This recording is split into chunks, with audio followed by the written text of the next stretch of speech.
High, so this is day 2 of my new series 50 day 50 what I eat in a day. আজকে যেহেতু আমার office ছিল, আমি breakfast আর বানাতে পারিনি। আজকে মা আমাকে বানিয়ে দিয়েছিল এই বেঙ্গলি প্যানকেকটা সব রকম ভেজিটেবলস দিয়ে।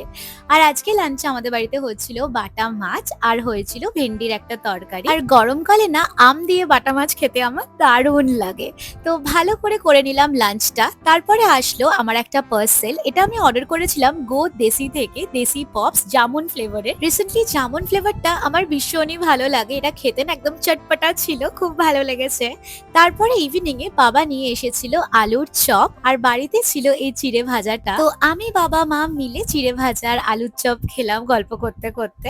তারপরে ডিনারের জন্য আমি অর্ডার করেছিলাম চাউম্যান থেকে এই শেজওয়ান নুডলসটা। এটা ছিল এগ নুডলস আর অর্ডার করেছিলাম চিকেন প্যান ফ্রাইড মোমো। আমি একদম ফার্স্ট টাইম ট্রাই করেছিলাম ওদের মোমোটা আর এটা খেতে দারুণ ছিল। So that's all for today. See you all in the next video.